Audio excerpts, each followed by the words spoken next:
Fait une adresse email.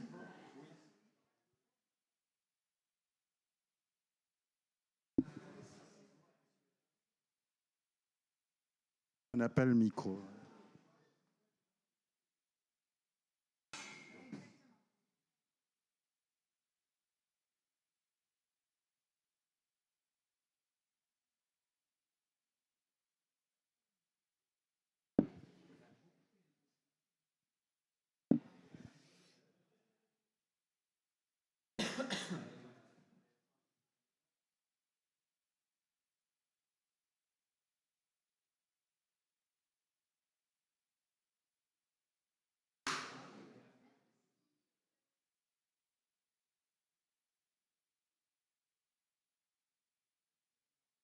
Oui. L'après-midi. Vous êtes tous remis du coup?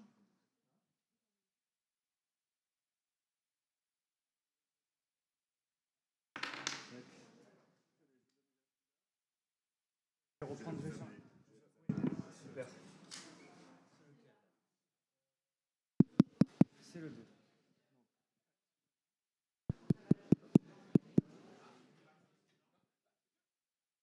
Ah, c'est là. Excusez-moi, on va reprendre. Ça marche ou pas?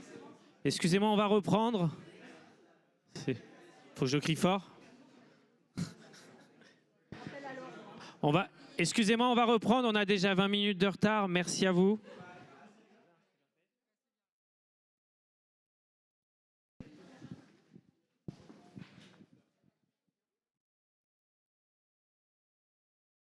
Est-ce que vous pouvez mettre la présentation du professeur Philomena Conti, qui est normalement... Ouais, okay, parfait.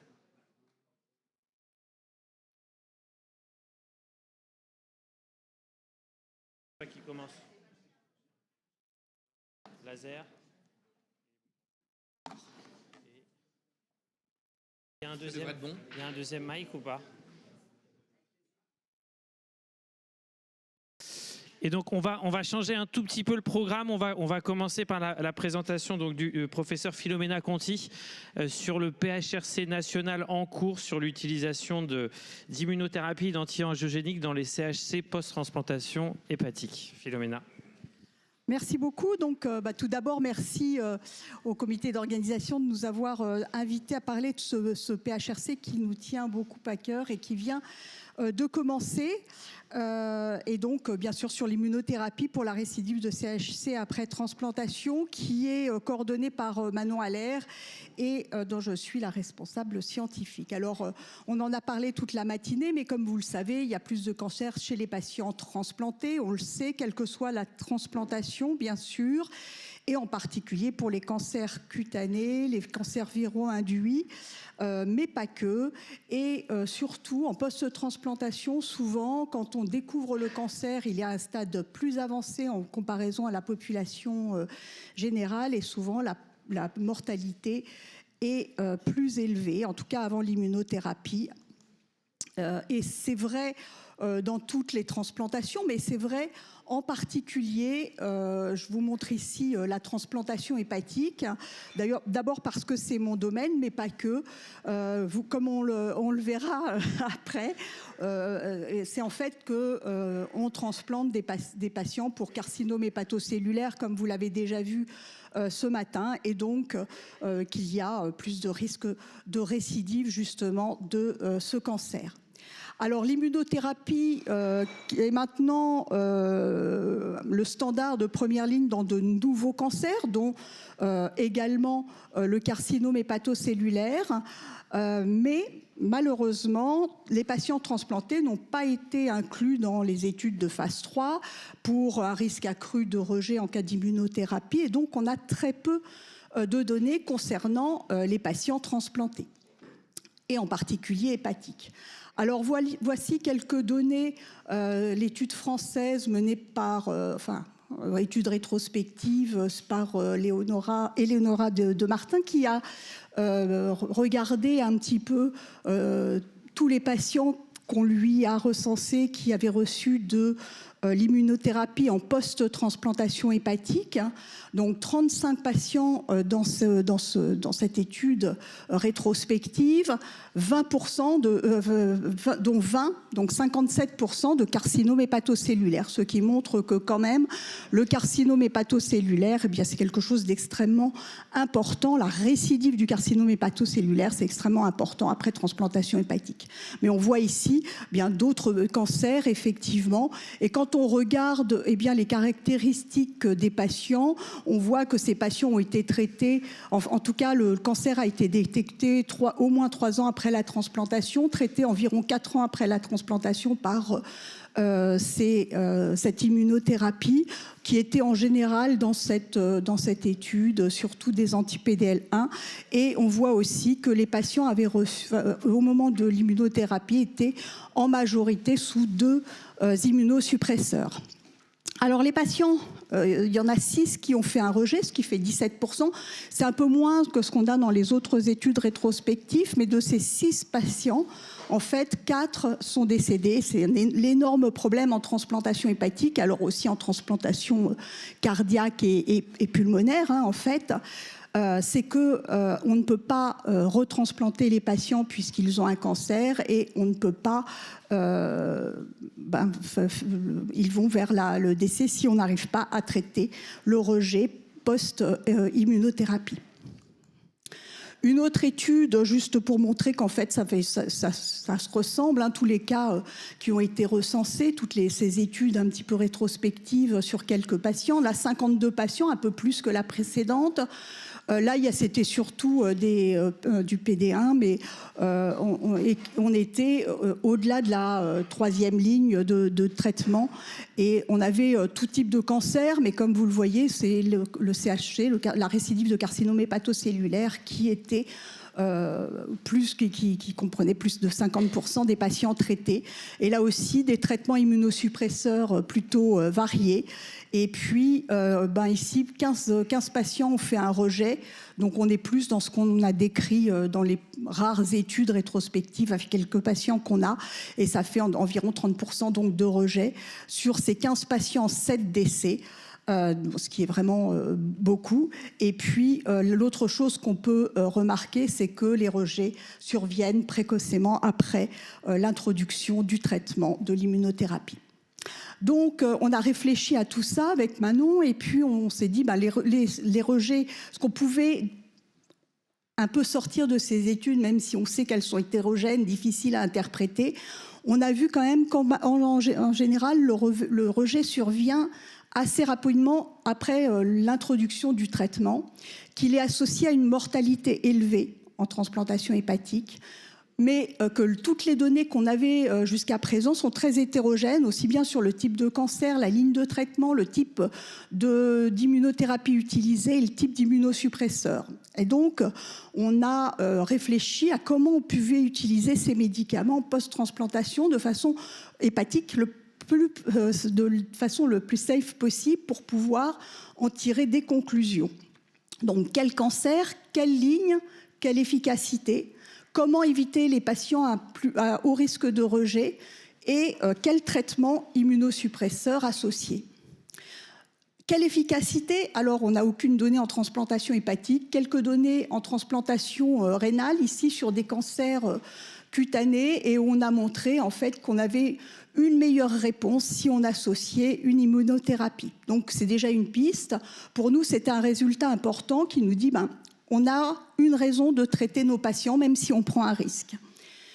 Alors ensuite, on a regardé un petit peu les différentes études qui pouvaient nous faire décider, en fait, d'éliminer les patients qui étaient à haut risque de rejet. Alors dans ces études, c'est une étude qui comprend 83 patients transplantés, dont 24 transplantés hépatiques, il y a même 6 transplantés cardiaques. Ils ont regardé quels étaient les facteurs qui pouvaient prédire la survenue d'un rejet.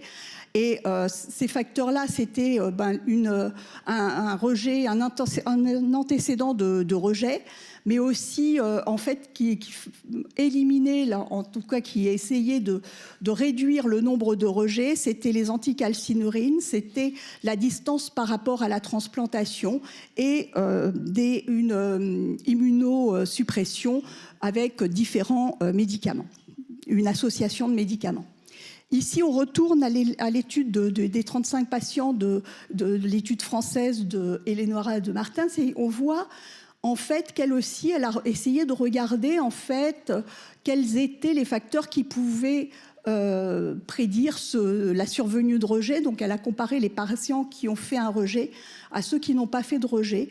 Et effectivement, les patients qui ont fait un rejet avaient moins de traitement par anticalcinurine, en particulier par tacrolimus. Donc c'est un facteur, je pense, important à prendre en compte.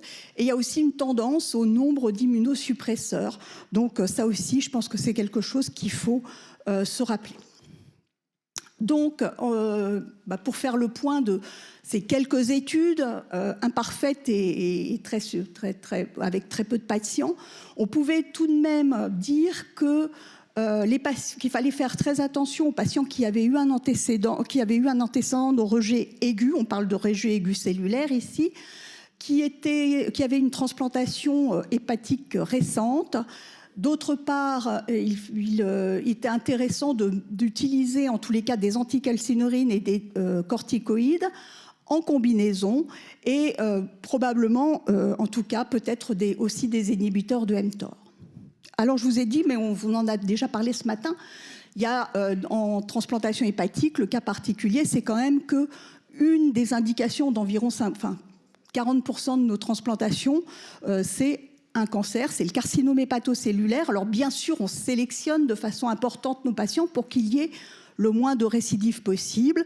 Et on vous a déjà parlé ce matin de ce score, qui est un score français qui a été mis en avant par le professeur Christophe Duvoux et qui nous permet de transplanter des patients avec le moins de risques de récidive possible.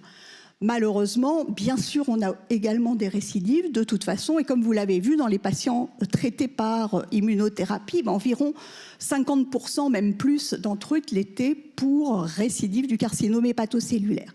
Et donc, c'est très probablement là qu'il fallait aller pour essayer ces traitements en post-transplantation hépatique. Et ici, c'est l'étude française qui a été menée par l'équipe de Lille, mais qui vraiment reprend tous nos patients transplantés pour carcinome hépatocellulaire, avec ici 255 patients avec une récidive. Et comme vous le voyez, et je pense qu'on en a déjà parlé ce matin, finalement très peu ne récidivaient qu'au niveau hépatique, mais la majorité avait une récidive extra-hépatique, 60%, et 20% hépatique et extra-hépatique. Et donc, c'était des indications à un traitement systémique.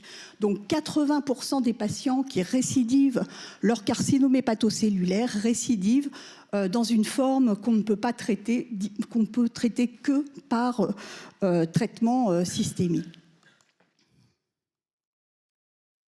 Alors, le carcinome hépatocellulaire, aujourd'hui, le traitement, c'est de première ligne l'immunothérapie, mais nos patients transplantés ont un risque de rejet, ils n'ont pas été inclus dans les études.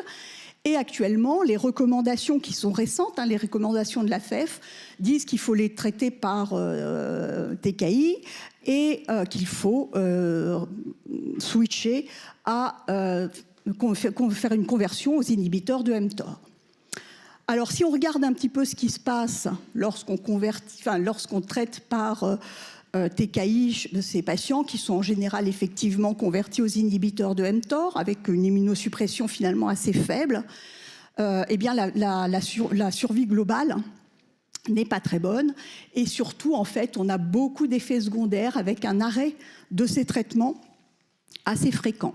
Et donc, on a pensé avec Manon que c'était vraiment ces patients-là pour lesquels, qu'il fallait les aider. Imaginez de les traiter par immunothérapie parce que, en fait, chez les patients non transplantés, ça fonctionne plutôt bien. On a augmenté la survie. Et donc, on a lancé on a répondu donc à l'appel d'offres 2023 du PHRC. On l'a obtenu en 2024. Et ce PHRC a été ouvert en fin 2025, donc en décembre 2025. Et c'est une étude de phase 2 qui est une étude ouverte, un bras unique, une étude multicentrique, 10 centres français. Donc l'étude, le but, c'est d'étudier la tolérance. Donc on est en phase 2, c'est une étude de tolérance d'un traitement par atezo-beva en première ligne chez les patients transplantés hépatiques avec une récidive de CHC avancée sous un protocole d'immunosuppression standardisé. Et c'est ça un petit peu la nouveauté. On va essayer d'avoir des choses très standardisées pour pouvoir avoir des conclusions sur cette étude. Donc les critères d'inclusion, c'est la récidive d'un CHC post-transplantation, l'indication d'un traitement systémique, une transplantation d'au moins 6 mois, parce qu'on a vu avant, c'est quand même un petit peu risqué, pas d'antécédent de rejet hépatique dans les 3 mois qui précèdent l'introduction du traitement par immunothérapie. Un score de Banff, on va faire une biopsie systématique chez tous les patients avant de les inclure dans le PHRC, et donc avec un score de Banff inférieur ou égal à 3, donc pas de rejet. Le critère de jugement principal sera le taux de rejet à 6 mois. Le jugement secondaire, bien sûr, on va regarder la survie globale, la survie sans progression, le taux de réponse. On va comparer à une cohorte qui est traitée par TKI, qui est la cohorte de Massy que je vous ai montré précédemment. On va évaluer bien sûr les effets secondaires, les variations des DSA sous traitement, mais on va pouvoir réaliser aussi des études translationnelles avec un immunomonitoring, des biopsies liquides et également une évaluation sur les biopsies réalisées. Il faudra inclure 59 patients en 48 mois. Et tous les patients, même si le critère de jugement principal est à 6 mois, seront suivis pendant 24 mois.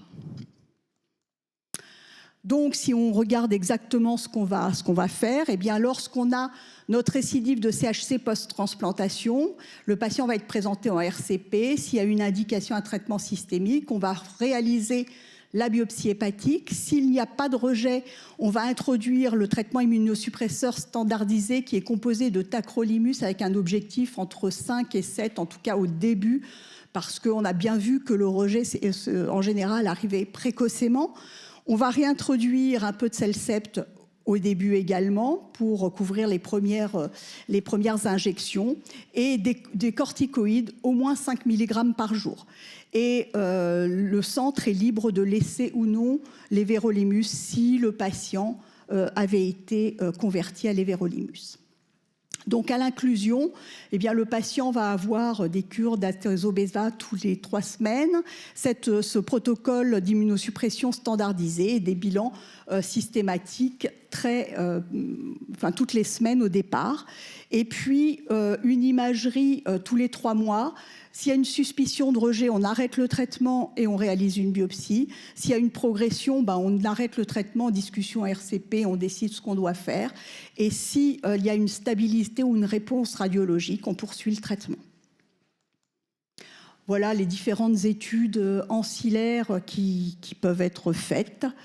Et puis, ça, c'était juste pour vous montrer les patients qui ont été inclus avec ce type de traitement, enfin, cette thérapie, avant le début du PHRC. En fait, le premier patient, on n'avait pas mis le tacrolimus et il y a eu un rejet résistant et la patiente est décédée. Les autres, en fait, c'était des lignes, c'est pas de la première ligne de traitement, donc de dire l'effet sur le CHC et sur la progression était assez difficile, mais en tout cas, on n'a pas mesuré, on n'a pas eu de rejet aigu chez ces patients-là. Voilà, je vous remercie pour votre attention.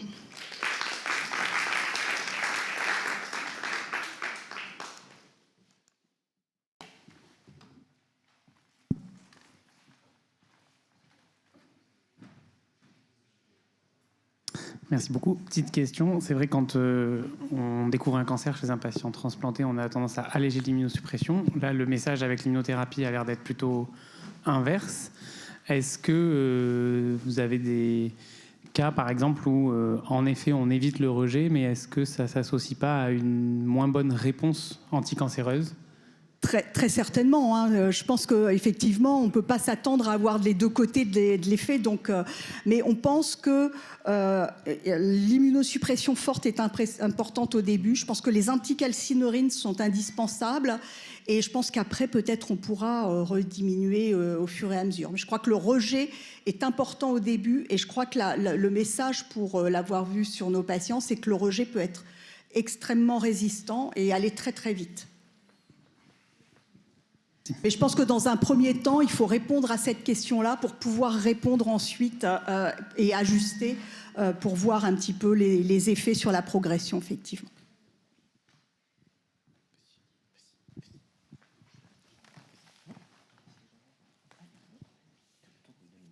Alors, la question que je voulais te poser, les centres qui participent au PHRC, ils arrivent vraiment, je veux dire, intellectuellement à positionner en première ligne la Tesobev. Ils se disent pas... de toute façon, sinon, le patient ne fait pas partie de l'étude. On a commencé en décembre 2025, on a 4 patients inclus pour le moment. Et des centres différents, que des centres différents, donc ça c'est... Voilà, ça s'est bien passé. Alors, on a deux réactions de centres qui sont différentes. En fait, il y a ceux qui disent « Oh, mais le traitement immunosuppresseur est trop fort, il faut baisser parce qu'on veut qu'il réponde au traitement. » Et puis, on a les centres qui disent « Bah non, mais si on a un rejet, le patient va mourir. » En fait, nous, on a essayé de se mettre un petit peu au milieu et c'est la balance, effectivement. Enfin, je pense que nous, on va essayer de devoir répondre à ça et c'est la balance qu'on doit trouver, en fait. Merci. Mais oui, il faut que ce soit une première ligne, sinon on pourra pas. On revient aux études rétrospectives qu'on a où on peut répondre à rien en fait. Mais c'est pas facile. Non, c'est pour ça. Dans la vraie vie, on sait qu'on va mettre plus facilement un TKI en se disant voilà, qu'on va éloigner le patient de la greffe et qu'on va un peu réduire le risque de rejet. C'est un peu la réflexion. Mais alors, on n'a pas pu inclure tous les centres français dans l'étude. C'est une question de coût. En fait, ils n'ont pas voulu, etc. Mais je propose que les centres qui ne sont pas inclus utilisent le même protocole et passent par la RCP cancérogreffe, parce que comme ça, on essaiera d'avoir le même type de réponse et de pouvoir répondre, en fait. Merci, on va faire ça. Moi, j'avoue être plutôt dans le groupe qui veut plutôt diminuer l'immunosuppression pour donner un maximum de chance à l'immunothérapie. Et comme disait Philomena, en fait, en oncologie, plus on utilise tôt les anti-PD1, PD-L1, plus ils marchent. Donc en fait, l'utiliser en deuxième ligne, ça marchera moins bien qu'en première ligne, d'où le rationnel aussi. Donc, mais comme on est transplanteur, on aime bien les immunosuppresseurs quand même. D'autres questions dans la salle? Sinon, on va avancer. Merci Philomena. J'espère que tu auras bien ton train. Et on va passer à Nourdine, qui va nous donner les chiffres actuels du réseau cancérogreffe.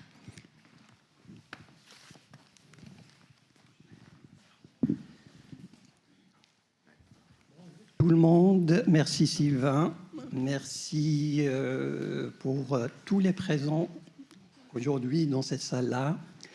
Merci bien entendu à Dr Fontanet qui nous a permis d'organiser cette journée ici à Bordeaux pour la 10e journée de...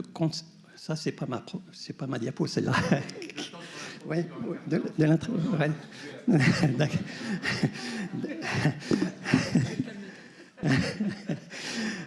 Merci aussi aux représentants des laboratoires qui sont présents ici, ainsi que tous les gens qui assistent à distance pour cette journée-là de cavéogreffe. Bien entendu, nous, on est à la 10e journée depuis le début de cavéogreffe initialement, en 2015. Donc, on a eu pendant 11 ans à travailler sur ce réseau-là. Et en 2025, c'était une année charnière, si j'ose dire, parce qu'il y avait la transition de cavéogreffe vers cancérogreffe, parce que l'intitulé a changé, parce qu'on touche actuellement à tous les cancers solides, y compris les solides, en plus des lymphomes et des Kaposi Merkel initialement. Et donc, on est passé à ce collectif cancérogreffe en fusionnant avec le cancer VIH de Jean-Philippe Spano, qui est représenté par Marianne Vieri, ici présente, en tant que chef de projet. Et voilà, donc j'attends le... Voilà, c'est pas celle-ci, non? Ouais, c'est bien celle-ci, d'accord. Ok. Donc, ce tableau-là, si on peut résumer un petit peu notre bilan d'activité depuis janvier 2015 jusqu'à novembre 2025, date à laquelle on est passé à cancérogreffe. Donc, j'ai résumé ça sur 2 tableaux différents. Un tableau avant cancérogreffe et un tableau après cancérogreffe. Donc, au total, jusqu'à cette date de novembre 2025, on a comptabilisé, identifié et pouvoir inclure presque 800 patients éligibles sur 7 centres en Île-de-France, 27 en province et 1 dans les Drômes. En l'occurrence, c'est le centre de la Réunion. Donc, sur les 800 patients éligibles, on a une proportion de 60% pour les véro-induits et 40% pour les non-véro-induits. Et sur la proportion de 478 des véro-induits, on peut comptabiliser 44% qui ont été inclus sur l'Île-de-France, sur les 7 centres Île-de-France. Et sur les non-véro-induits, on peut comptabiliser 37%. Donc, les différents centres participants, bien entendu, on a un trio par rapport au nombre d'inclus. Toujours le centre de Strasbourg représenté par 2 services. Le service d'hématologie de Jean-Luc Fornecker en hématologie et celui de... Luc Mathieu. Pardon? Luc Mathieu. Mathieu Luc. Qu'est-ce que j'ai dit? Jean-Luc, hein, Mathieu Luc. Bah, c'est pas grave, Jean-Luc. Oui, Mathieu Luc Fornecker, c'est ça? Luc Mathieu Fornecker et Sophie Caillard. Sophie Caillard en néphrologie à Strasbourg, bien entendu. On comptabilise pour ce centre 61 patients. Et pour le centre de Bergonie de Docteur Fontanet, et qui est en 2e position, 48, et vient le centre de Marseille, représenté par Laure Farneau, qui était présente là, elle est de nos côtés, avec Antoine Tichadou de l'autre côté. Donc, ce trio-là, donc voilà, c'est en résumé, c'est ça. Les centres, il y a certains centres qui sont représentés par de la néphrologie. C'est ce centre-là, par exemple, le Nantes, hein, qui inclut des patients. Il y a d'autres où il y a 2 centres dermato-hémato. Et le centre il y a certains qui sont uniquement et exclusivement, c'est des hématos. Le deuxième tableau, en réalité, c'est le deuxième post-cancérogreffe et ça concerne le cancérogreffe. Donc là, on ne parle plus de véro-induit, non-véro-induit, etc., lymphome. On parle de lymphome et de cancer solide.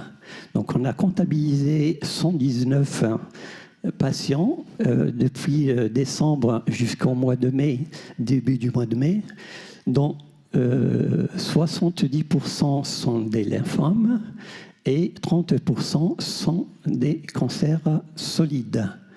Sur le nombre de cancers de lymphomes, on comptabilise 27% sur l'Île-de-France. Par contre, sur les cancers solides, on comptabilise combien? Je ne vois pas bien. 54 64, c'est ça? 64%. 64%. Les cancers solides sont représentés par des carcinomes bronchiques à petites cellules, à non-petites cellules, des thymomes, des adénocarcinomes, le sarcome de Kaposi, carcinome de Merkel et carcinome des carcinomes rénaux, etc. Cancer du sein aussi. Et bien entendu, ces différents cas enregistrés à cette date-là sur 10 centres en Île-de-France, 26 en province et un centre qui est toujours le centre de La Réunion. Là, depuis qu'on avait commencé, on a constitué une bibliothèque de prélèvements de sang centralisés. C'est des prélèvements qui sont centralisés sur le service à la Pitié, d'immunologie à la Pitié. Bien entendu, c'est des prélèvements qu'on peut effectuer suite après signature d'un consentement par les deux parties, le patient et le médecin. C'est 6 tubes de héparinate de lithium de 7 ml et un EDTA. Bien entendu, il faut que ces prélèvements doivent être acheminés à température ambiante dans les 24 heures avec le transporteur TMS ou TSE. Donc, il faut éviter, bien entendu, de prélever veille de fête, les week-ends, etc., parce que c'est au-delà, donc les prélèvements ne pourront pas être exploités. Donc, il faut donner de l'importance à cette période-là, à ce délai d'acheminement aussi. Par rapport à la RCP nationale, donc, on est passé de l'ancienne version papier qu'on envoyait directement par mail pour pouvoir faire passer les différents patients inclus. Donc on est passé sur la plateforme OmniDoc actuellement. Donc on peut s'inscrire sur le http://omnidoc.fr cancérogreffe. Et à partir de cette plateforme-là, on peut soumettre les cas directement sur cette plateforme et on peut se connecter pour pouvoir présenter les cas éventuellement. Si on est disponible, bien entendu, ça se passe un mardi sur 2 de chaque mois entre midi et 14h. Tout dépend du nombre de patients qu'il y a. Généralement, autour d'une dizaine de patients. Des fois, on dépasse, des fois un peu moins. Tout dépend. Donc, la prochaine RCP aura lieu le mardi prochain, 26/5. Bien entendu, on a dit un mardi sur 2. On a connu au mois de mars 3 sur le mois. Et on va connaître aussi sur le mois de septembre 3. RCP national, le 1, le 15 et le 29. Donc, par rapport, j'ai fait un petit comparatif par rapport au RCP qu'on a reçu, bien entendu avant et après. Donc, on a reçu 738 fiches RCP, on les a fait passer parce que c'était indispensable, même si on incluait des patients rétrospectifs, et même si les patients sont décédés, etc. Donc c'était un impératif de l'INCa qu'il faut impérativement envoyer ça et les présenter. Et donc on peut comptabiliser presque 90% des lymphomes, 10% de sarcomes, et par rapport au Merkel, qui est rare, vraiment rare, on a comptabilisé qu'1%. Donc, si on passe maintenant par rapport aux fiches RCP qu'on a reçues depuis le mois de décembre, au total 107, avec 71% de lymphome, 25% de Kaposi, et 8% de Kaposi et de cancer solide 21%. Ça, c'est la base de données qu'on a actuellement. C'est pour pouvoir inclure les patients, parce que si on inclut des patients, donc il faut impérativement remplir les 4 onglets de cette page-là sur la base de données pour pouvoir générer le numéro d'anonymat, parce que les prélèvements sont envoyés anonymisés au laboratoire. Et bien entendu, après, on travaille sous format anonymisé. Voilà, donc cette base, après, je pense que cette base, elle va être évoluée dans un futur proche. Hein. N'est-ce pas, Sylvain? On a eu le premier congrès annuel de Cancer Humain, hein, bien entendu, le Cancer Humain qui regroupe, comme ça a été dit par Sylvain ce matin, donc cancer au greffe et cancer VIH. On a eu une réunion à Paris le 19 février et on peut avoir l'actualité via LinkedIn, donc si on a besoin d'informations, etc. Donc Marianne Viré qui gère aussi bien ça, qui la présente. Donc elle peut être pour beaucoup, bien entendu. Et bien entendu, ce passage-là en 2025 sur cette fusion-là, c'est grâce aussi au travail de Baptiste Abar, qui est là présent, que certainement tout le monde connaît maintenant, parce qu'il a intervenu à chaque fois ce matin, depuis ce matin. Donc il a fait un travail colossal vis-à-vis de l'INCA. Donc il faut qu'on speed. Il ne reste pas grand-chose, Sylvain. Il ne reste pas grand-chose. Il ne reste pas grand-chose. Je me permets, bien entendu, si vous voulez bien, si j'ai un petit laps de temps, bien entendu. Hein. Donc, oui. Donc, docteur Marine Baran, considérée comme le bras droit maintenant de Sylvain Choquet, et que je pense, hein, c'est un avis personnel bien entendu, je pense que c'est un futur prétendant à la succession dans quelques années, quand Sylvain il a évoqué la retraite, je ne sais pas. Autre chose à préciser, autre chose à préciser.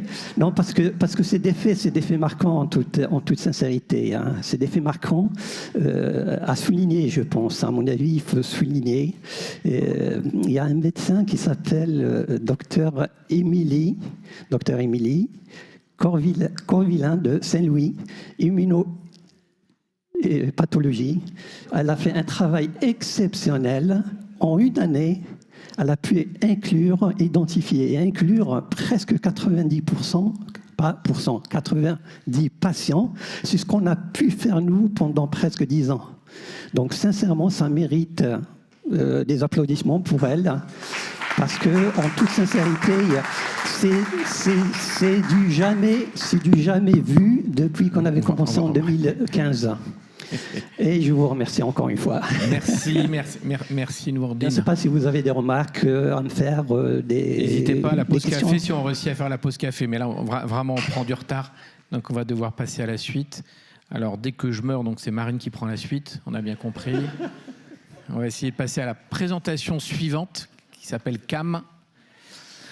Et en gros, je vais vous faire un résumé rapide de ce que je ne dois pas présenter, parce qu'on nous a dit d'être discret là-dessus, tant que ce n'est pas publié, sur les propositions de nouvelles classifications OMS dans les hémopathies lymphoïdes. Et je vais bien sûr centrer sur les lymphoproliférations post-transplantation.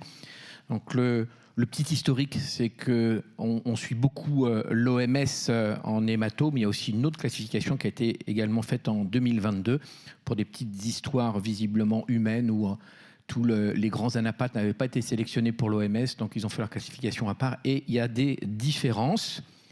Dès que les diapos arrivent vers 19h, on pourra commencer la présentation. Alors, l'OMS, en gros impact en 2022, ils mélangent avec tous les déficits immunitaires les LPT. Avant, on était à part. Là, ils mettent avec les VIH, mais aussi avec ceux qui sont un peu plus rares, les iatrogènes, les déficits immunitaires congénitaux. Et puis, deuxième point, ils enlèvent ce qu'on appelle les lésions non destructrices. À la rigueur, c'est pas trop gênant. Ils mettent ça comme lésions proliférantes, on va le voir. C'est le terme qui change.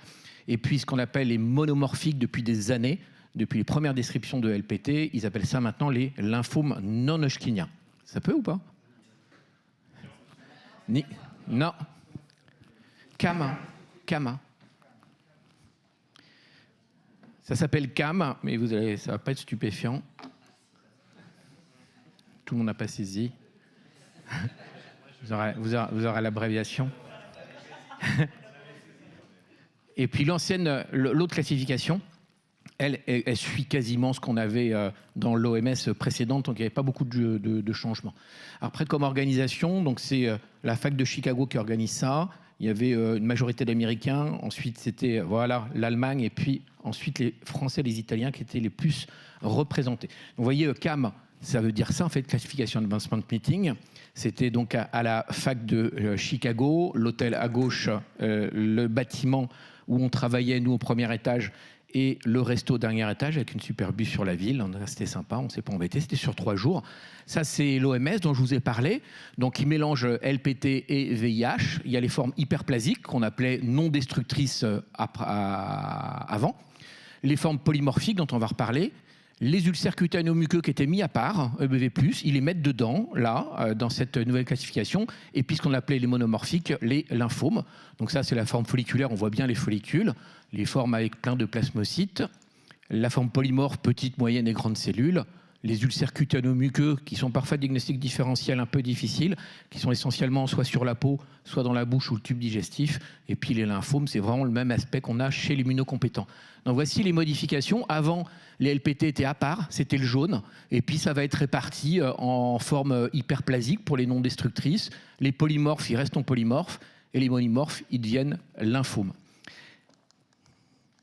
Et l'autre classification, qui est pareil, même année, hein, fin 2022, on suit un petit peu ce qu'on avait dans l'OMS précédent avec quasiment pas de changement. Donc on laisse les post-transplants à part, pas mélangés avec les VIH et autres déficits immunitaires, et on laisse le terme monomorphique par rapport à lymphome. Moi, perso, je m'en fous un peu, mais les anapathes ont l'air de moins s'en foutre de ce terme entre lymphome et monomorphique.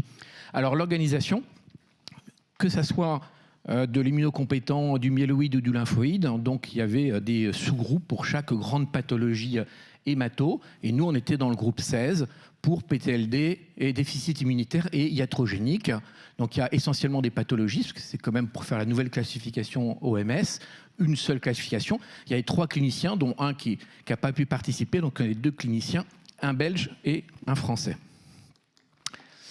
Les grandes questions qui étaient posées par le Steering Committee, c'était est-ce qu'il faut revenir un peu à l'OMS 2024 et remettre à part les LPT, pas les mélanger avec les VIH et les autres déficits immunitaires. Et puis des questions notamment sur les maltes. Les EBV+, on est quasiment tous d'accord que ce sont des post-transplants, mais il y a aussi des maltes, lymphome de la zone marginale, qui sont EBV négatifs.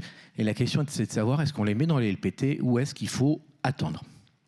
Alors la question essentielle qui était est-ce qu'il faut les séparer, les cliniciens nous ont été très très en faveur de les reséparer du VIH parce que le traitement n'est pas du tout le même. Un VIH, on essaie de le traiter comme un immunocompétent. Les LPT, on verra dans les recours, on les traite à part. Donc c'est des maladies à part. Fort heureusement, la majorité est d'accord. Vous voyez, dans le vote en petit groupe, on était 8 pour revenir à la séparation LPT des autres, donc redivorcer avec les VIH, même si on les aime bien. Il n'y en avait que 2 qui étaient pour garder le lien. Et dans ces recos-là, on présente à l'ensemble de la communauté des pathologistes qui sont présents sur ces 3 jours-là. Quand il y a des gros changements comme celui-ci, on vote tous ensemble. Et pour que ça soit amendé, il faut qu'il y ait plus de 75% de vote en faveur. Donc on a réussi, j'ai bien insisté en tant que clinicien que le traitement était différent.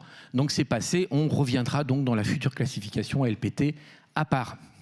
Et puis il y avait d'autres questions, donc les VIH, on les met à part. Le thème monomorphique probablement va revenir, parce que visiblement les anapathes, ils préfèrent ça au terme lymphome. Bon, pourquoi pas, ça ne me dérangeait pas beaucoup. Et puis l'EBV cutaneo-muqueux, ils remettent à part comme c'était avant, parce que c'est quelque chose qu'on voit chez le VIH. On voit, on a parlé un cas tout à l'heure qui était chez le sujet âgé, donc pas forcément immunodéprimé. Donc ça, c'est un choix des anapathes. Et puis après, bon, ils sont un peu excités. J'avoue que j'ai laissé parler entre les distinctions polymorphiques, comment on les définissait. C'est parfois difficile. J'ai compris ça en discutant avec des anapathes, notamment de Toulouse, que leur définition polymorphique était différente. Pour nous, cliniciens, on s'en fout complètement, on les traite pareil, on verra. Donc c'est vraiment une discussion d'anapathes, il faut les respecter, on les laisse discuter sur le polymorphique et le monomorphique. Et pour les maltes, Eh ben, aujourd'hui, en tout cas, ils nous ont dit on n'a pas envie, on n'a pas assez de données pour les zones marginales EBV négatifs, ça ne sera pas dans la classification, dans les LPT. Mais je pense qu'il faudra reprendre les données qu'on a un petit peu partout et savoir si dans le futur, il faut changer. Ils sont ouverts, mais pas pour la nouvelle classification. Donc ça, c'est tous les participants myéloïdes de lymphoïdes. Ça, c'est que les lymphoïdes. Donc, vous voyez Olivier Hermine, puis voilà, votre serviteur juste à côté en train de se marrer, plutôt que de réfléchir. Et ça, c'était tous les Français, donc un petit groupe et 2 anapathes et beaucoup de cliniciens. Voilà, et tout ça pour vous, pour la future classification. Merci. Chut, il ne faut pas en parler, hein. Je n'ai pas le droit d'en parler, donc je ne vous ai rien dit.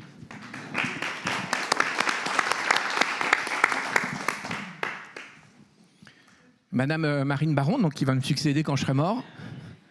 Les lymphomes de l'immunodéprimé non HIV non transplanté.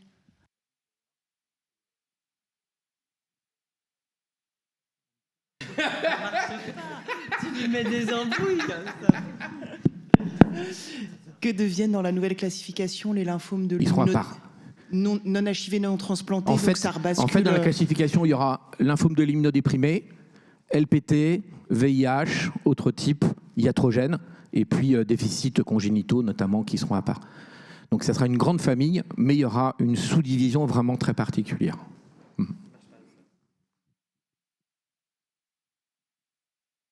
C'est bon? Vous n'avez rien entendu et vous vous souvenez de rien? Pour ne pas répéter. On espère fin d'année la publication. Je ne sais plus qui est après. Prochaine présentation, je crois que...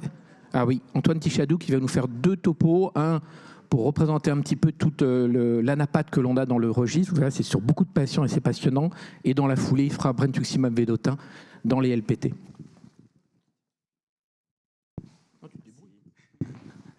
Donc bonjour à toutes et à tous. Du coup, c'est pas la bonne diapo. Je fais BV? Allez, très bien. Du coup, je vais vous présenter une étude qui avait été lancée à la demande de Fontanet sur voir l'utilisation du brentuximab vedotin dans les PTLD. Le rationnel, c'est que c'est un facteur de transcription orale, c'est un récepteur qui est surexprimé dans les cadres de lymphomagénèse EBV induite. Et du coup, il rechange le diapo. Non. Et du coup, le BV peut être une thérapeutique intéressante chez ces patients qui restent fragiles et qui peuvent être contre-indiqués à la chimiothérapie. Du coup, on a repris tous les cas inclus dans cancérogreffe et on a réussi à retrouver, je m'attendais à plus honnêtement, 23 patients. Donc vous avez, c'est globalement assez équilibré, surtout des T, des LBCL et des Hodgkin, avec pour moitié en gros 12 patients qui sont BV chimio et 11 patients qui sont en monothérapie. Et vous voyez qu'il y a 9 patients en première ligne, 9 en deuxième ligne et 5 en troisième ligne. Juste sur les caractéristiques, quand on compare BV combiné et BV monothérapie, pas de grande différence, juste sur le délai de greffe où on est à la limite du significatif, mais pas de différence sur la répartition des EBV, pas de différence sur les anapathes, pas de différence sur l'IPI, pas de différence sur la répartition des lignes thérapeutiques, donc des groupes plutôt homogènes. Sur la réponse, en gros, les chiffres à retenir, c'est 43-45% d'ORR, dont 35% de rémission complète. Ça, quelle que soit la pathologie, avec un peu de meilleure réponse chez les Hodgkin, sans grande surprise.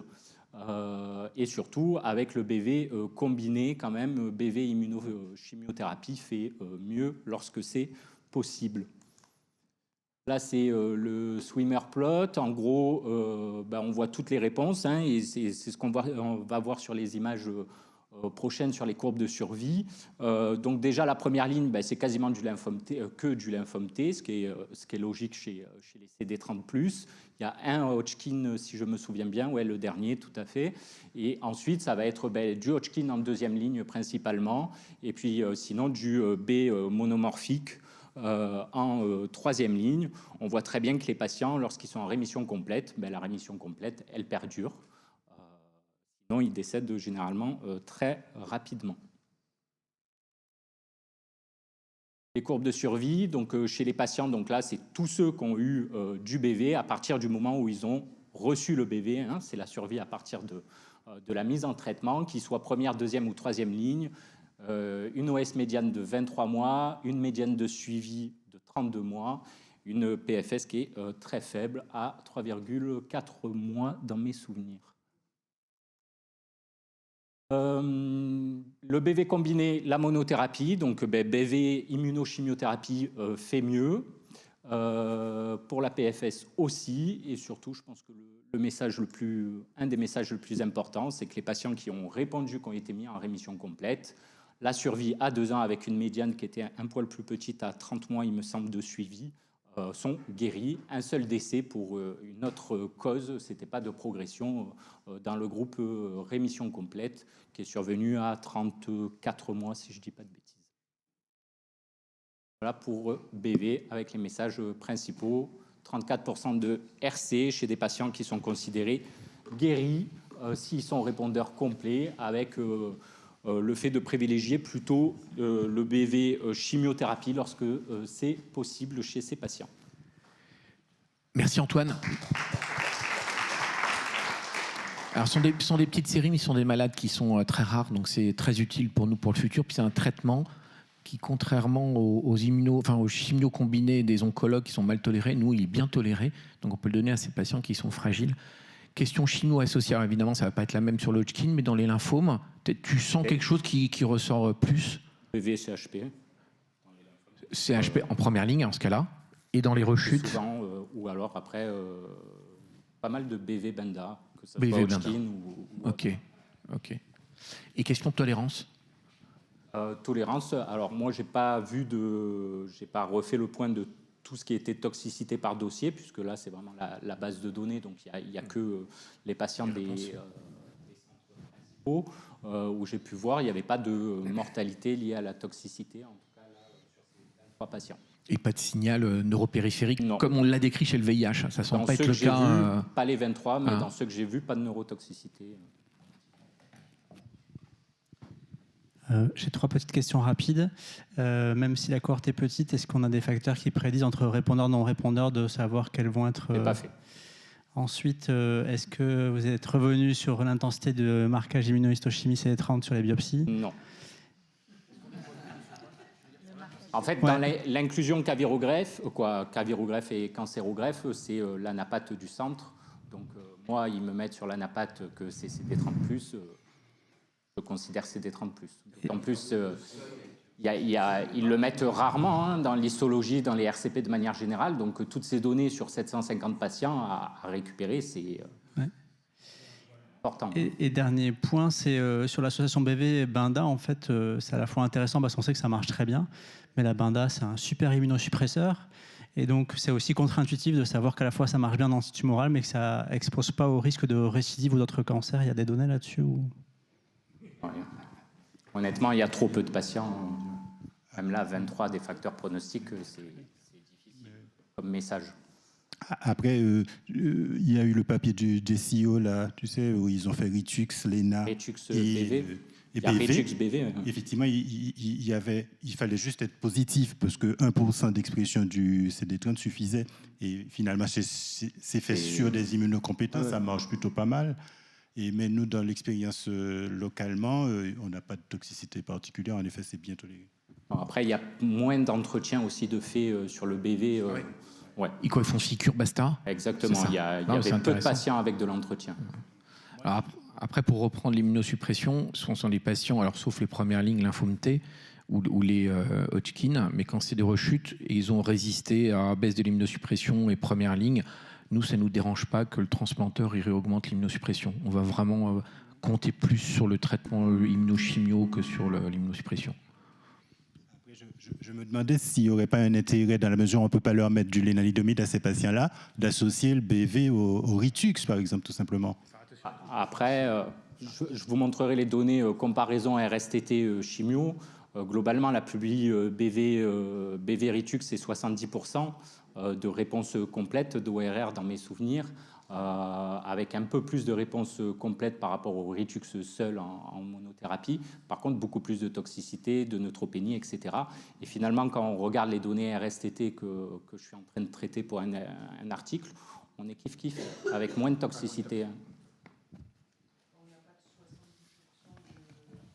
73% sur le RSST, donc 4R plus 4R ou 4R plus 4R CHOP. Ah oui, donc ça veut dire que tu t'imposes de la chimiothérapie cytotoxique aux malades, quand même. C'est différent que de... Oui. Non, mais ce que je veux dire, c'est quand tu regardes que les réponses RC et RP au Ritux au début, tu n'es pas du tout à 70%, tu es aux alentours de 35, 40... Tu arrives à 42%, et surtout maintenant quand même avec PTLD2, sur la classification IPI, tu rattrapes pas mal de patients, et 40, là les données sur les 400 patients que je vais vous en montrer rapidement juste après, tu as un patient sur 2 qui n'a que du Ritux. C'est quand même pas négligeable. Parce qu'il y a aussi les rechutes. Sur les données du registre ? Sur les données du registre, oui. Un patient sur 2 qui finit qu'avec du Ritux. Ce qui est quand même pas négligeable entre les patients RP, un peu bizarre. IPI. Non, j'ai confiance en mes stats.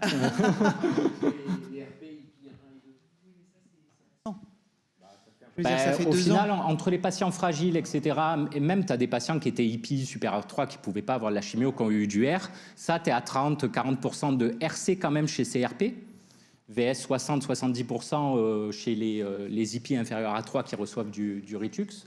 Donc, bon an, mal an, tu es à quasiment 50%, plus les patients qui rechutent, qui reçoivent à nouveau du R s'ils sont à plus de 2 ans, et ils ont tous répondu, 11 patients dans la cohorte, tous en réponse.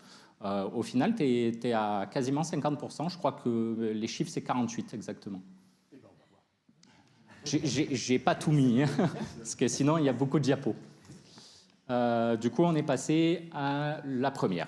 Du coup, ça, c'était mon travail de thèse d'exercice que m'a gentiment confié Sylvain, que je remercie.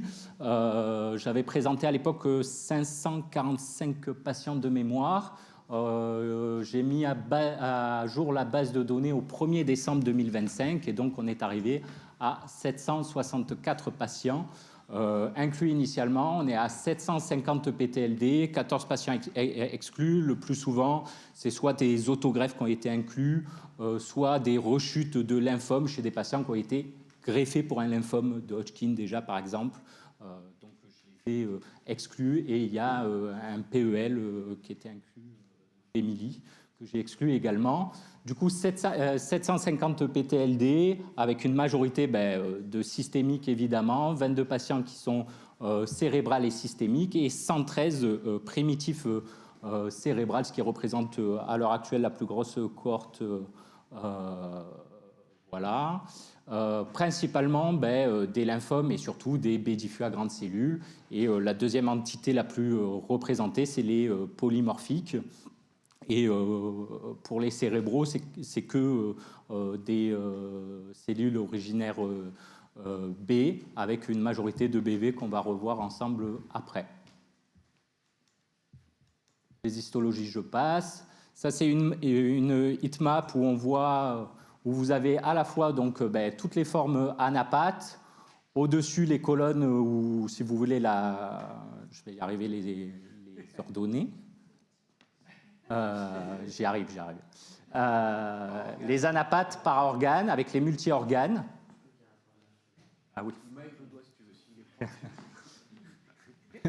Donc les formes anapathes, les greffons, donc foie, rein, etc. Donc on voit la représentation des reins, 432 dans la cohorte, 120 foies. Après le reste est équilibré, 52 greffes de cellules souches, 50 cœurs, 48 poumons. 48 multi-organes et vous avez la répartition des différentes formes qu'on peut trouver anapathes et aussi de leur statut EBV puisque ça peut être lié. Hein. On peut voir par exemple que sur les totales EBV, il y a beaucoup de formes EBV et précoces chez les patients qui sont allogreffés, ce qui en soi n'est pas une surprise. Et puis après, on peut avoir aussi des entités qui peuvent être très représentées, par exemple les Hodgkin qui sont très importantes dans les greffons rénaux. Vous avez les plasmablastiques aussi, ainsi que dans les poumons, hein, quand même 5 plasmablastiques sur 17 chez les greffés pulmonaires. Voilà, globalement. Et sur les formes très EBV induites anapathes, vous aurez principalement les plasmablastiques qui sont... c'est connu dans la littérature, mais on était plutôt aux alentours sur la publication de Zimmerman de 75%, si je ne m'abuse, 80% de Hodgkin, 87% des formes polymorphiques. Et puis vous voyez le B diffus à grande cellule, finalement, que 47%, moins de la majorité des cas qui sont EBV induits. Là, ça comprenait tout. Et là, je vous montre juste les cérébraux. Je n'ai pas mis beaucoup de diapos parce qu'après, j'ai peur que ça soit très long. Les cérébraux, ce qu'il faut retenir, c'est en gros, c'est la femme, les greffés rénaux plus ou moins cardiaques ou thoraciques. Il y a la cohorte est malheureusement trop petite pour en être sûr. C'est toujours B, dérivé de la cellule B, et c'est quasiment exclusivement EBV induit, comme vous pouvez le voir sur cette heatmap. L'incidence, du coup, ça, c'est tout ce qui a été inclus dans la cohorte avec, vous voyez, une médiane de survenue qui est de 8 ans, qui n'est pas différente pour les CNS, étonnamment, où j'aurais pensé que c'était plus tardif. Il y a aussi la courbe bimodale, ça, qui est décrite et connue globalement avec les early initialement, et puis un deuxième pic au niveau de 8 à 10 ans de temps de transplantation. Et après, si on regarde plus spécifiquement les formes EBV, une médiane de survenue qui est à 5 ans contre 10 ans pour les non-EBV. Attention, il y a les cérébraux. Les cérébraux ont quand même tendance à être plus tardifs. Ils sont tous EBV induits. Donc probablement que la médiane, si on prend que les systémiques EBV, elle est sûrement un petit peu plus faible, plus courte, pardon. Et après, on voit que derrière, c'est les formes non EBV induites qui prennent le pas jusqu'à 15 ans. Et après, finalement, c'est un équilibre jusqu'à 30 ans. Et au-dessus de 30 ans, c'est exceptionnel. Je ne vous ai pas mis, mais il y a 11 cas jusqu'à 47 ans qui ne sont pas montrés dans ces données. En rapide sur les caractéristiques générales, je ne vous ai pas mis tous les tableaux parce qu'ils sont gros et qu'il y a beaucoup d'infos. En gros, médiane d'âge, je vous ai montré les DLBCL, c'est la plus grosse cohorte, donc c'est eux quand même qui tirent les statistiques. 45 ans pour la médiane d'âge de transplantation, 21% des patients qui étaient EBV receveurs négatifs, une médiane d'âge au diagnostic qui est de 57 ans, un temps de transplantation et de PTLD qui est de 8 ans en médiane, 17%, et ça monte pour les formes EBV positives jusqu'à 28% de early PTLD, c'est-à-dire de PTLD qui surviennent la première année. Dans la littérature, chez l'adulte, on est plutôt aux alentours de 40%. Chez l'enfant, on monte même jusqu'à 80%. Donc il y a sans doute un biais de sélection possible aussi dans la cohorte, ou le fait qu'aussi on va chercher des cas très tardifs, et donc ça réduit ces proportions-là. L'immunosuppression globale, alors j'ai les statistiques aussi en séparé, antiprolifératif, etc. Mais honnêtement, malheureusement, on n'en tire pas grand-chose. Principalement des patients sous parfois quadrithérapie avec des inhibiteurs de mTOR ou bithérapie. Et puis les patients qui sont à 0 ou 1, c'était principalement des allogreffés, évidemment, et aussi des transplantés hépatiques pour un bon nombre qui étaient en monothérapie sur le tard. Une majorité de virémie EBV positive, avec des logs supérieurs à 2,7 pour 60%, 62%. Dans les autres données, juste les atteintes extranodales, dans les PTLD, c'est connu, beaucoup plus d'atteintes extranodales, 80% contre 50% à peu près chez les immunocompétents, avec principalement l'atteinte digestive, et en second, là, dans la cohorte, sans doute par aussi un biais de sélection, une atteinte du système nerveux central dans 18% de la cohorte, ce qui en fait la deuxième plus grosse atteinte. La littérature, on est à 10-15% maximum, contre 1% chez l'immunocompétent. Voilà. Et l'atteinte de greffe, le greffon, on est à peu près à 8,5%, 9,5% dans les DLBCL, ce qui est un peu moins aussi que la littérature, probablement liés à des changements d'immunosuppression, puisqu'il y avait des signaux avec le Tacro et le Cellcept sur une baisse des atteintes systémiques du greffon.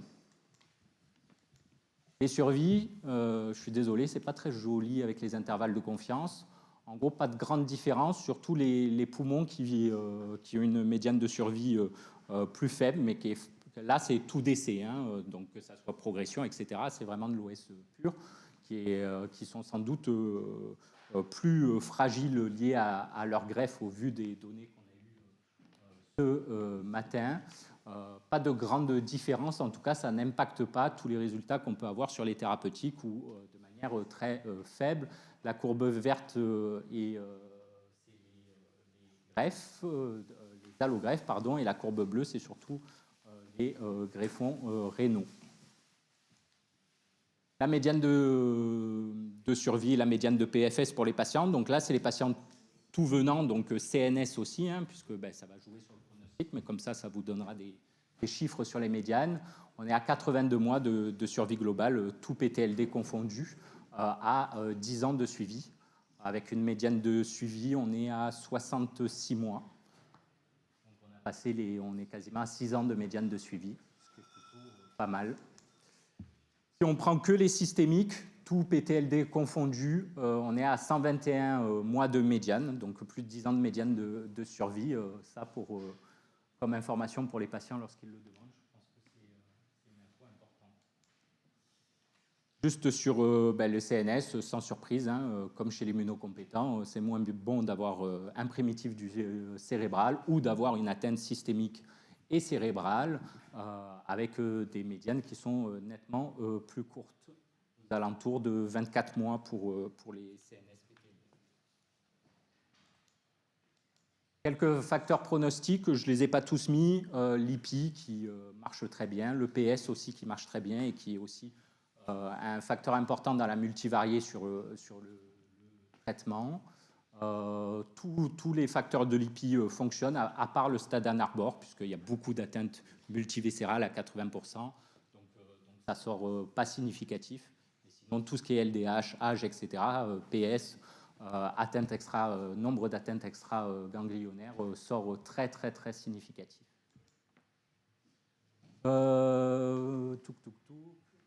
Les rechutes après la première ligne, juste il y a un moment, je crois que j'ai mis cérébraux.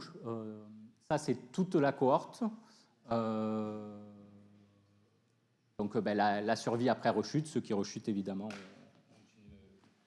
une médiane de survie qui est extrêmement faible, d'autant plus dans les cérébraux, donc la courbe de gauche, de droite pour vous, pardon, où on voit que la médiane de survie, c'est 3 mois hein, sur les rechutes des cérébraux primitifs.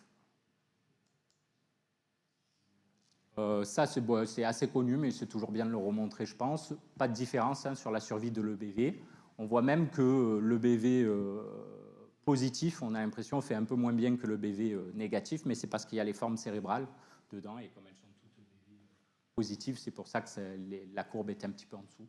Bon, le signal, c'est pas de différence, comme pour le CD30, hein, comme je vous ai dit, le CD30 est lié à l'EBV, et donc il n'y a pas de différence de survie, même si des publications étaient contradictoires dans la littérature sur le statut du CD30, mais sur une trentaine de patients, là on en a 350 et on ne montre pas de différence avec un statut CD30. Cette information, dont on ne sait pas trop quoi en faire, mais qui est intéressante, le fait d'être EBV receveur, donc donneur plus, receveur négatif, quoi, pour la plupart, ces patients-là avaient une meilleure survie.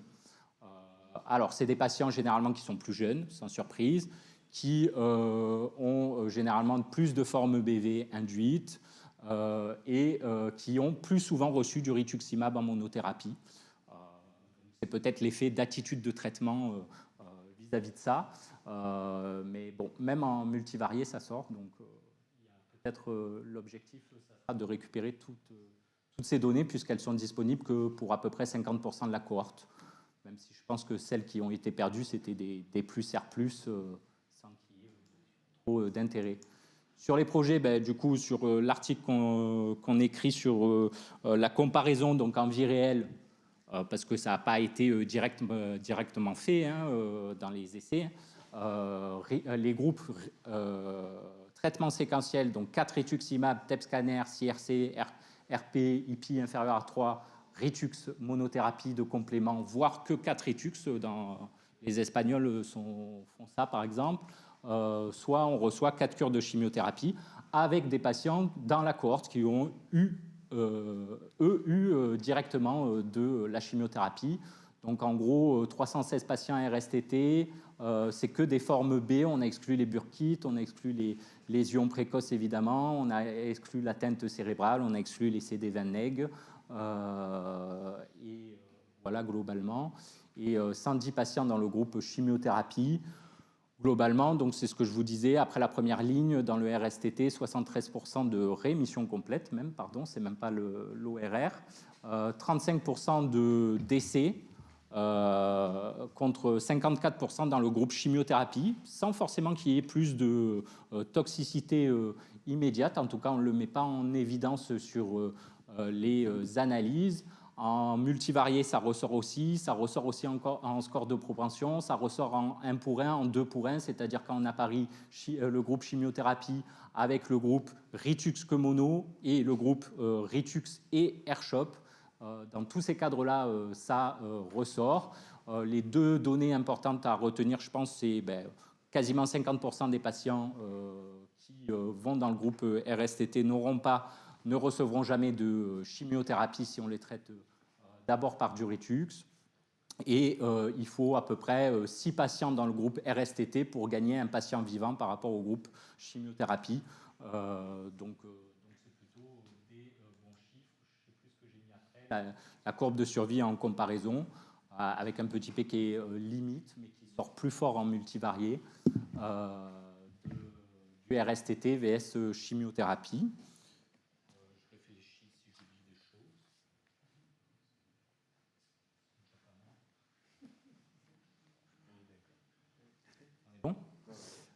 Les projets en cours, donc l'article épidémio PTLD de manière générale, CNS PTLD qui sont globalement écrits, RSTT vs chimiothérapie qui est quasiment fini, le brentuximab dont il y a juste les données, il faut l'écrire, le lymphome plasmablastique, on a 17 plus 3 rechutes, donc 20, donc ce qui ferait la plus grosse cohorte aussi dans les PTLD, qui est écrit, et après les autres projets à venir, et si vous avez des idées, c'est avec plaisir. Je tiens à remercier, tout le monde, tous les internes et seniors qui m'ont aidé aussi quand je faisais mon petit tour de ville. Voilà, merci à tout le monde.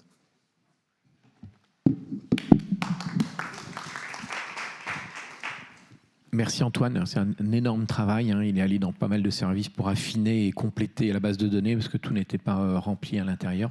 Donc c'est des années de boulot. Et c'est un peu notre référent en base de données, parce que dès qu'on lui pose une question, il a la chance d'avoir un cerveau beaucoup plus développé que le mien, et il peut te donner en 2 secondes les chiffres, alors que moi j'ai déjà du mal à retenir le prénom des infirmières. Est-ce qu'il y a des questions, d'autres questions? Oui, bien sûr. Je sais que tu es venu parler aux pédiatres, notre groupe de la Société française de greffe de moelle. Non, justement. Est-ce que les enfants, est-ce qu'il y a un projet de les mettre dans le registre? C'est une très très bonne question, ça me fait plaisir que vous la posiez, parce que vous allez voir, je vais vous parler un petit peu des recos, et il y a peu de littérature pédiatrique, il y a peu de cas, on est d'accord. Et moi je leur ai demandé aux pédiatres, est-ce que vous voulez, enfin c'est pas que vous voulez, j'aimerais bien avoir des pédiatres dans cancérogreffe. Et ça a été... Alors j'ai dit quoi, pardon? Voilà, c'est la réponse. Alors il y a Jean Udal qui est cool, on s'entend bien, on est copains, donc il m'aide, il va relire nos recos. Il y a aussi une otologreffeuse, je ne sais plus de quel centre qui a été d'accord pour participer à leur relecture. Il nous manque des pédiatres greffeurs d'organes aussi, que c'est bien l'hémato, mais il n'y a pas que l'hémato. Et il faudra avancer. Moi je pense que j'aime beaucoup votre question, parce qu'il faut des pédiatres dans le groupe cancérogreffe. Alors, il faut trouver des vieux ou des jeunes qui sont intéressés par le sujet, mais qui s'impliquent, même s'il n'y en a pas beaucoup. Mais après, ils vont lancer, ils vont voir tout, parce que vous connaissez bien dans votre réseau pédiatrique. Mais on a besoin de vous, parce que les recos, vous verrez, à chaque fois qu'il y a la pédiatrie, j'ai du mal à donner une reco A ou B pour les infos. Ouais, très bonne question. Je voulais savoir si les patients qui étaient traités avec succès en première ligne, leur survie est comparable à ceux qui n'ont pas fait de PTLD. Pas montrer les courbes, je les ai. Mais non, a priori, c'est pas comparable. Tu as un delta d'une vingtaine de pourcents quand même. Mais c'est prévu dans la publication épidémio. Non, non, c'est très intéressant. Et le deuxième point, il y a les Anglais qui avaient publié ça. Alors, c'est une autre façon de présenter un peu les choses, parce que eux, c'était tous les transplantés. Je regarde l'incidence. C'est un article de transplanteurs. Donc, nous, on est en aval, tous ceux qui ont une LPT. Et ils montraient en gros que les 2 premières années après le LPT, la survie est moins bonne. Si le LPT est vivant à 2 ans, même survie. Voilà, c'était un peu l'info. C'est la seule, à ma connaissance, qu'on est sur survie avec LPT.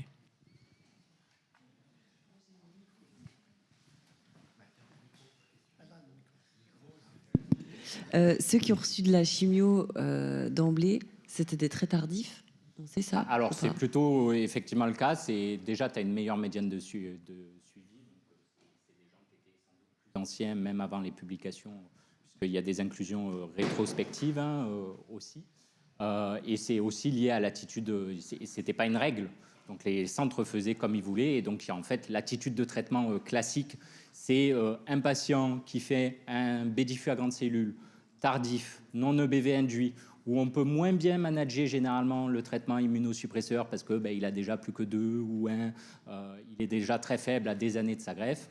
En réalité, ces patients-là étaient souvent traités comme de l'immunocompétent avec de la chimiothérapie, VS le reste. Mais en multivarié, la différence persiste. Donc, Et il y a toujours des gens qui ont en tête, alors c'est bien parce qu'ils nous le demandent, mais ça veut dire qu'il y en a qui ne nous demandent pas, qui considèrent que quand il y a un bulky, une grosse masse, c'est mieux de faire la chimio, ce qui n'est pas vrai. Et au pire, si la réponse est un peu moins bonne, ils seront en meilleur état quand on fera la chimio. Donc c'est vraiment un message qu'on essaie de passer aussi. D'autres questions? Eh bien écoutez, on va passer à la dermatologie locale avec Léa Doucet.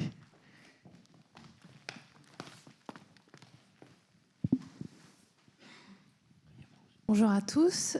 Donc, je suis ravie de participer à cette journée cancérogreffe qui est une première pour moi et merci à Fontanet et Frédéric pour l'organisation. Et donc, on va parler du sujet brûlant de la dermato, puisqu'on en a déjà parlé ce matin, mais voilà, de l'optimisation des parcours et des actualités thérapeutiques aussi, puisqu'il y en a. Donc, les cancers cutanés sont un enjeu majeur dans notre pratique clinique, mais concernent toute la population générale parce qu'ils sont en constante augmentation du fait du vieillissement de la population et de l'exposition solaire. Et donc, si on parle de cancer cutané, les principaux, donc il y a le carcinome basocellulaire, les carcinomes épidermoïdes cutanés ou spinocellulaires, comme on en parle, les mélanomes, et puis on a aussi plus rares, mais donc les carcinomes de Merkel. Donc là, on est plutôt avec donc on touche, ce sont des carcinomes qui touchent les kératinocytes, le mélanome, les mélanocytes, les carcinomes de Merkel, les cellules neuroendocrines, et on a aussi des cancers cutanés plus rares que je n'évoquerai pas. Ce qui a quand même la particularité pour les cancers kératinocytaires, c'est qu'on a pour le carcinome épidermoïde un continuum tumoral avec des lésions précancéreuses, donc les kératoses actiniques, qui peuvent progressivement évoluer vers ou dans le contexte d'un champ de cancérisation vers des carcinomes épidermoïdes in situ, qu'on appelle aussi maladie de Bowen, et qui peuvent évoluer vers des carcinomes épidermoïdes infiltrants, où là, on a une prise en charge qui est complètement différente. Mais ça nous dit aussi qu'en fait, du fait de ces lésions précancéreuses, on peut agir vraiment en amont et pas au dernier stade quand on a un carcinome épidermoïde déjà infiltrant. Donc il y a aussi les lésions verruco-kératosiques ou verruqueuses qui ont été déjà relatées comme un marqueur d'un risque accru de cancer de carcinome épidermoïde cutané dans ces zones atteintes. Et donc c'est un marqueur clinique de terrain à haut risque chez nos patients transplantés. Et je tenais aussi particulièrement à vous rappeler, puisqu'en effet on va pas prendre en charge de manière différente ces patients. Donc on a un risque tumoral majeur et cumulatif chez les patients transplantés. Donc vous le voyez comme ici sur cette publication. Ces cancers cutanés vont concerner 50% des patients transplantés d'organes, avec un risque pour le carcinome épidermoïde cutané qui est largement supérieur à la moyenne, avec les greffés pulmonaires et cœurs qui sont quand même plus fréquents que chez les greffés rénaux et hépatiques. Et vous vous voyez que, bien sûr, le risque, il est cumulatif. Et donc, on a en Australie un ensoleillement qui est plus important et des patients qui sont à phototype clair et donc une incidence qui augmente considérablement quand on compare avec le reste de la population à peau claire dans le monde. Donc la cinétique tumorale, donc non seulement ces patients vont faire plus de cancers cutanés, mais ils vont faire des cancers cutanés plus agressifs qui vont donc métastaser ou récidiver de manière plus fréquente et vraiment également, donc, que ce soit au niveau local ou au niveau métastatique, avec un haut taux de morbimortalité. On sait que donc, le ratio de mortalité standardisé pour les CEC, il est 27 fois celui de la population générale immunocompétente. Donc c'est vraiment un enjeu thérapeutique et un problème quotidien. Les patients allogreffés sont aussi à risque accru de CEC.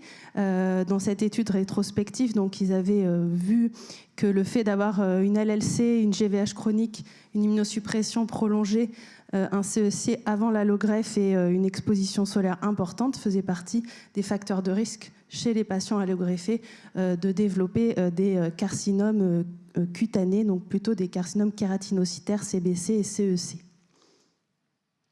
Donc bien sûr, tous les patients ne sont pas concernés et il y a des facteurs favorisants pour les carcinomes et pour les cancers cutanés, mais plus les carcinomes épidermoïdes cutanés qui constituent quand même la majorité des cancers cutanés. Et c'est pour ça que lorsqu'on va parler d'optimisation des parcours, en fait, il faut aussi qu'on sélectionne la population parce que bien sûr, le dermatologue ne va pas pouvoir suivre tout le monde. Et pour bien suivre les patients, il va falloir sélectionner. En particulier, donc, vous avez donc, les patients phototype clair avec un âge avancé de sexe masculin qui ont eu une exposition chronique aux UV ou des coups de soleil dans l'enfance. Et donc, dans notre belle région, les vignerons, les ostréiculteurs, les personnes qui travaillent donc, à l'extérieur sont vraiment des populations plus à risque parce qu'ils ont cumulé tout au long de leur vie des dommages liés au soleil. Des dommages actiniques. Le fait aussi d'avoir un épidermoïde avant la greffe est vraiment un facteur favorisant.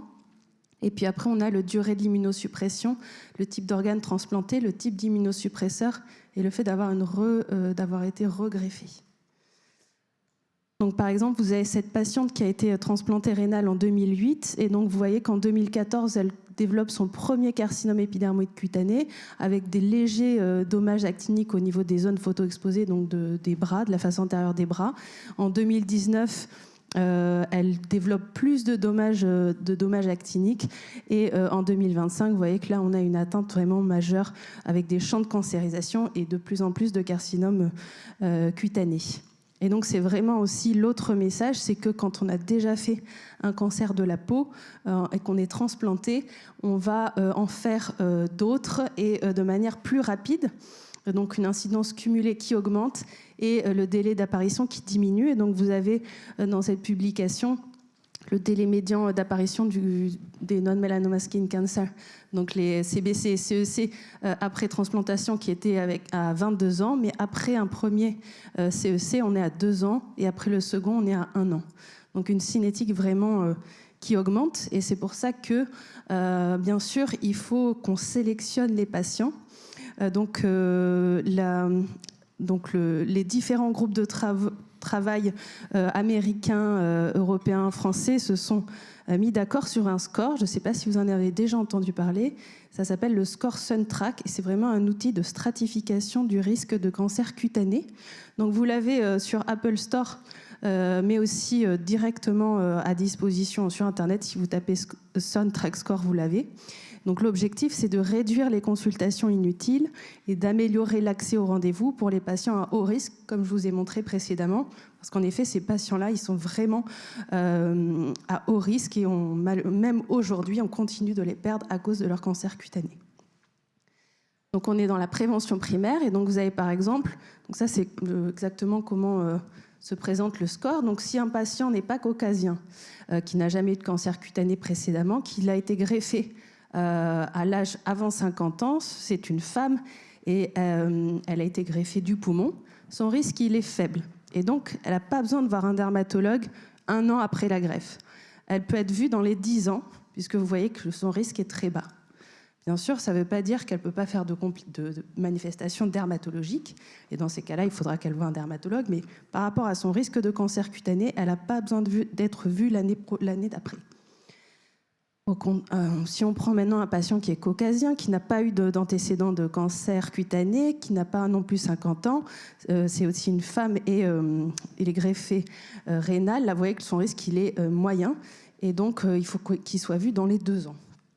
Par contre, par exemple, ce patient, oui, il est caucasien, il avait un champ de cancérisation, donc ça c'est une photo après la greffe, mais il avait un champ de cancérisation au niveau du vertex. C'est un patient qui était militaire, qui avait vécu en Afrique, pas de protection solaire, et donc il avait été pris en charge par son dermatologue avant la greffe, donc pour des champs de cancérisation. Il avait plus de 50 ans, c'était un homme, il était greffé rénal. Et donc son risque est très élevé. À ce moment-là, il faut qu'il soit vu 6 mois après la greffe. Et en fait, on l'a vu à 4 mois parce qu'il a développé déjà 2 carcinomes épidermoïdes cutanés. On n'en voit qu'un, mais il y en avait 2 sous immunosuppresseurs, dont un qui avait déjà des engagements périnerveux. Donc il a eu de la radiothérapie en complément. Donc vous voyez qu'on a vraiment différents patients et que maintenant, il va falloir intégrer ces facteurs dans le triage des patients afin d'optimiser et de désemboliser les consultations. Et donc là, vous avez une initiative de la Société française de dermatologie et du groupe GPGO, qui est le groupe greffé d'organes au sein des dermatologues, qui avait fait cette fiche qui est accessible sur Internet pour les patients. Donc ça ne veut pas dire qu'il ne faut pas les informer, ça ne veut pas dire qu'il ne faut pas les éduquer, mais ça veut dire qu'il faut qu'il y ait des canaux différents en fonction des patients afin d'évaluer le risque pré-greffe, dont d'ailleurs Stéphane Barrette, qui est dans la salle, qui en était à l'origine. Alors pourquoi les transplantés développent des carcinomes épidermoïdes cutanés ou des cancers cutanés ?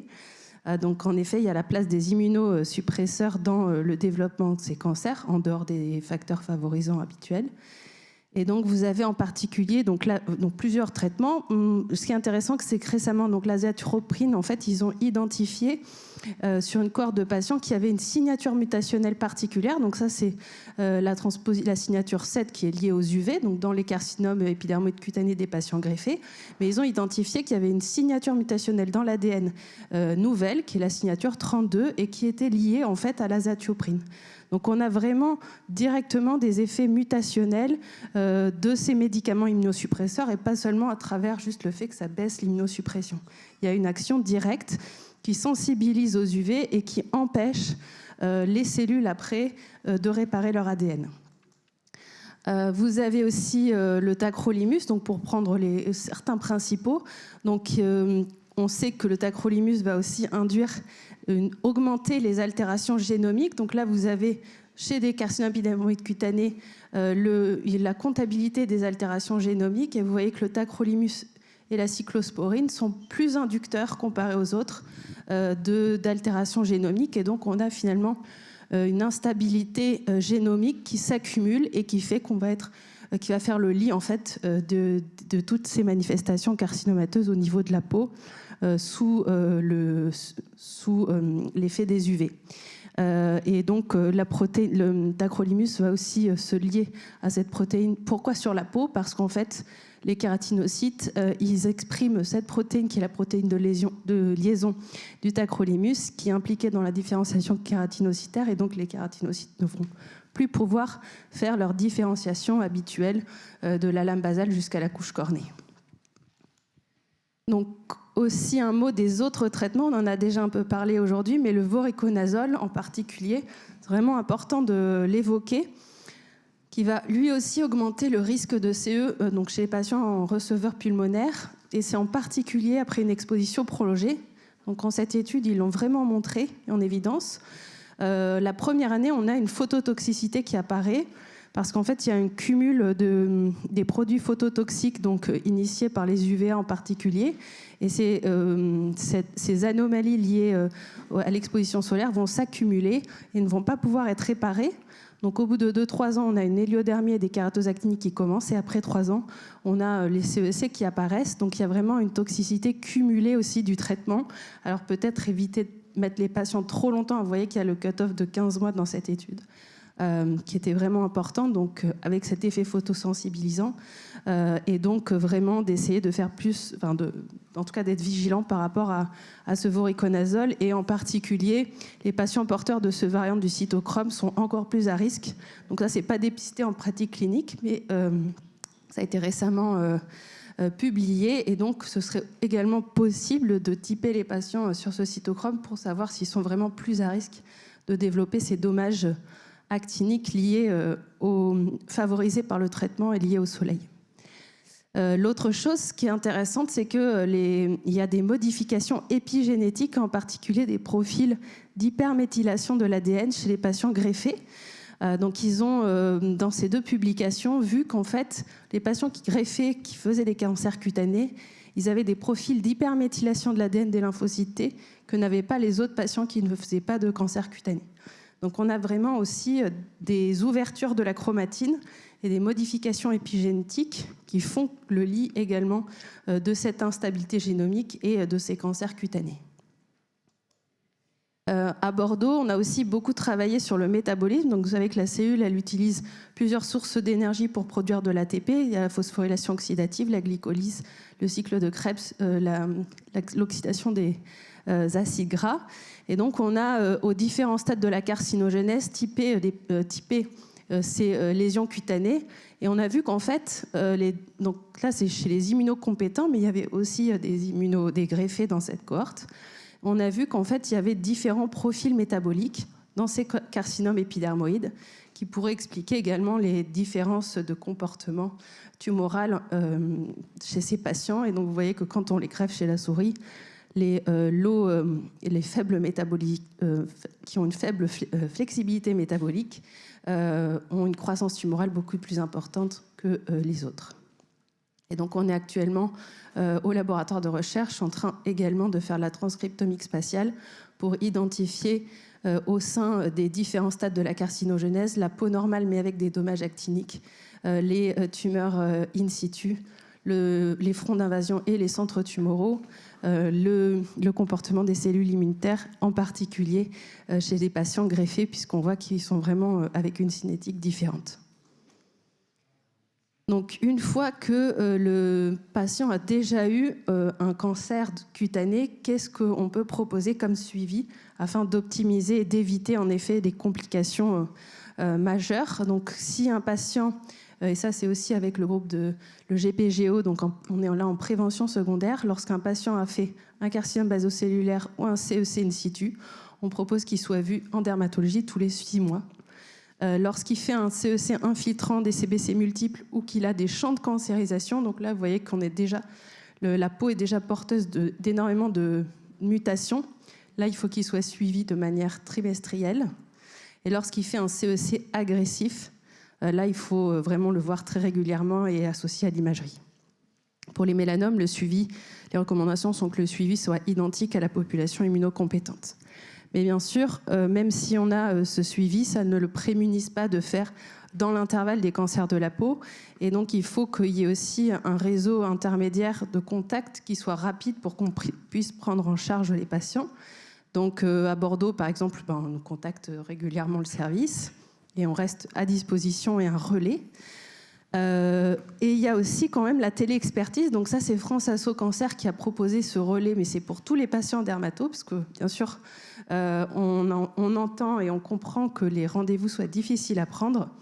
Mais il faut aussi peut-être inclure le médecin généraliste, éduquer le patient à savoir dépister lorsqu'il a quelque chose d'anormal sur la peau, qui doit contacter son médecin généraliste, qui fera une demande de téléexpertise et qui sera vu par un dermatologue. Et ça, c'est quelque chose qui est déjà en train de se mettre en place en dermatologie générale.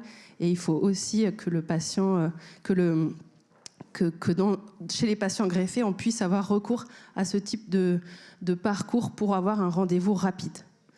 Donc, lorsqu'on parle de carcinome à haut risque, c'est des carcinomes épidermoïdes qui sont préférentiellement de grande taille, localisés à la face, qui envahissent plus l'hypoderme, qui sont peu différenciés, qui ont un engainement périnerveux, une croissance rapide, et donc survenus dans un contexte d'immunosuppression. Ça, c'est les recommandations du groupe de cancérologie cutanée. Et donc, on va proposer, en plus de la chirurgie, souvent de la radiothérapie pour ces patients, afin de diminuer le risque de récidive, puisque c'est quelque chose qui était significatif, qui revient positif en traitement adjuvant chez ces cancers cutanés à haut risque. Donc voici un peu une diapositive résumée du parcours du patient par rapport à la dermatologie. Donc c'est déjà des choses qu'on a dites. Il faut donc, qu'est-ce qu'on peut faire en plus afin de prévenir, en plus juste du suivi dermatologique, ces patients qui ont déjà fait au moins un cancer cutané. Donc on parle de stratégie de chimioprévention. On peut utiliser le 5-FU topique, ça on l'utilise en dermatologie. On peut aussi proposer, donc à visée préventive, puisqu'on sait que ça peut diminuer le nombre de mutations au niveau de la peau, pour les cellules précancéreuses, donc traiter ces champs de cancérisation qui font le lit de ces carcinomes. On peut aussi utiliser l'acitrétine orale à des petites doses, qui est supportée de manière aléatoire et qui permet de diminuer la prolifération cellulaire et donc la différenciation au sein de ces champs de cancérisation. La capecitabine orale, mais vraiment ça on ne l'utilise plus. Le nicotinamide, donc c'est la vitamine B3 au PP qui, dans la population générale, a montré qu'elle permettait de prévenir l'apparition des lésions précancéreuses. Chez les greffés rénaux, et notamment sur cette dernière publication en 2023, ce n'était pas significatif, mais on peut être amené à le proposer aux patients, ça dépend. En tout cas, s'ils vous demandent, enfin nous, parfois ils nous demandent s'ils peuvent faire quelque chose, et on peut être amené à leur prescrire, sachant que ce n'est pas remboursé. Et puis bien sûr, la modification du traitement immunosuppresseur en enlevant l'aziatioprine et en instaurant des inhibiteurs d'mTOR. On peut aussi regarder les autres médicaments, arrêter les thiazidiques et les quinolones si les patients en ont, et utiliser des IEC. Et donc, bien sûr, on en a déjà parlé, mais le switch vers le sirolimus ou vers les inhibiteurs mTOR a permis de montrer un effet protecteur, mais aussi un traitement qui a des effets secondaires. Et donc, en Australie en particulier, il y a plusieurs études sur le sirolimus topique, dont celle-ci auquel j'ai participé en étant en postdoc là-bas. Donc, en fait, les patients greffés rénaux appliquaient le sirolimus en topique sur une main et de l'autre côté, le placebo. Et comme vous pouvez le voir, chez les patients traités par sirolimus, il y avait une diminution du nombre de lésions précancéreuses comparé au placebo. Et ce qui est intéressant aussi, c'est que les patients l'appliquaient pendant 3 mois, mais même à 24 mois, en fait, ils faisaient moins de carcinome épidermoïde in situ. Donc il y avait un effet aussi rémanent après traitement de ce sirolimus topique. Et donc il y a actuellement une étude qui s'appelle Siroskin. Donc là, les patients sont des patients aussi greffés, qui l'appliquent sur le visage et qui ont des lésions précancéreuses et dont on attend les résultats avec impatience. Et donc pour finir, on a parlé également donc, de la prévention chimique, la radiothérapie, et il y a les immunothérapies anti-PD1 lorsqu'on a un CEC avancé. Et donc bien sûr, Marine va nous développer ça tout à l'heure de manière détaillée, mais on sait que les patients greffés peuvent avoir une réponse aux anti-PD1 avec malheureusement donc, le problème du type de greffon. Et ce sont des... Pourquoi également, et ça a été montré en fait, vu que la plupart de ces cancers cutanés ont une forte charge mutationnelle parce qu'ils sont en zone photoexposée. Donc ils sont très immunogènes et on le sait déjà dans le mélanome, le fait d'avoir une forte charge mutationnelle liée à l'exposition UV permet d'avoir une meilleure réponse. Et donc c'est le cas aussi pour les patients greffés qui ont ces cancers cutanés, comme ce patient greffé rénal. Vous voyez que là, à 3 mois déjà après anti-PD1, on a une réponse cutanée majeure. Donc c'est un patient greffé rénal et à 9 mois, quasiment une rémission, une réponse complète. Mais qu'aurait-on fait, par exemple, c'est ce patient si l'organe transplanté était un poumon? Alors, on a bien sûr très peu de cas, mais dans le cadre de notre réseau européen,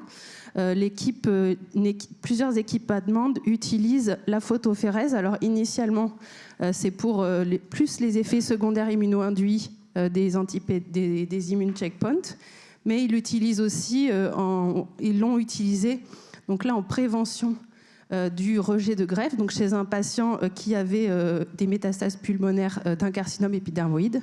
Et donc le patient, avec un recul de 10 mois, a répondu au traitement et n'a pas eu de rejet du greffon. Donc c'est aussi quelque chose qui est intéressant et qu'on peut garder en mémoire si la discussion se fait sur un autre patient qui a besoin d'anti-PD1.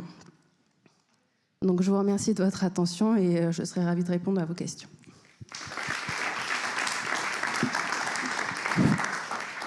Merci infiniment. Est-ce qu'il y a des questions dans la salle? J'en ai une. Voriconazole, c'est uniquement dans le poumon ou c'est également dans les autres transplantations qu'il y a un risque de carcinogénique? Chez tous les... Chez tous, c'est une étude poumon, mais c'est tous. Oui, tout à fait. C'est sous tout? D'accord. Bah, l'allogreffe, nous. C'est pour ça que je posais un peu la question, parce qu'on l'utilise beaucoup. Non. Bah. Hein? Ah ouais, mais... D'autres questions? C'est par la voie de la phototoxicité, le mécanisme carcinogénique. Ouais. Et du coup, vous avez des données sur les autres azolés, les nouveaux, l'Isavuco, Alors, on n'a pas donné, c'est avec l'itraconazole qui est un peu moindre, mais que quand même aussi un signal de toxicité, mais pas sur les nouveaux en effet.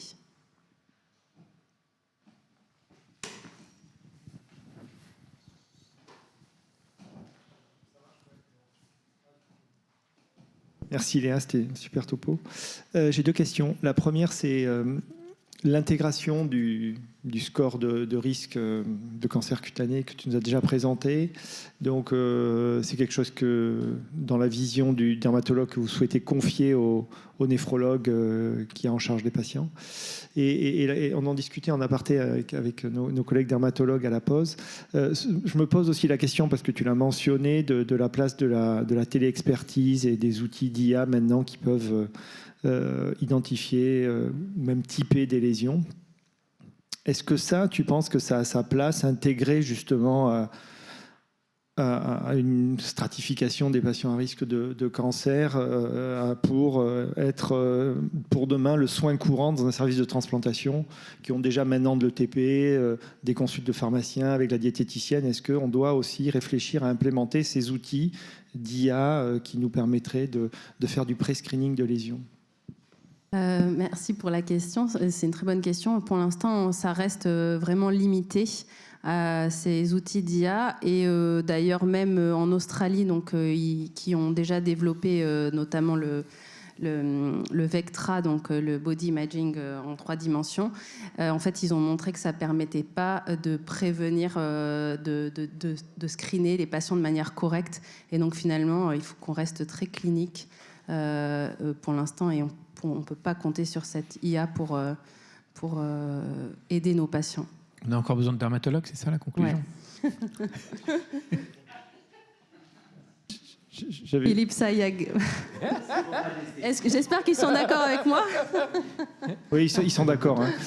Ils sont d'accord. Ils m'ont même dit que ça rajoutait du travail aux dermatologues. Mais je voulais avoir ton avis. Ouais. Donc ça va, vous êtes...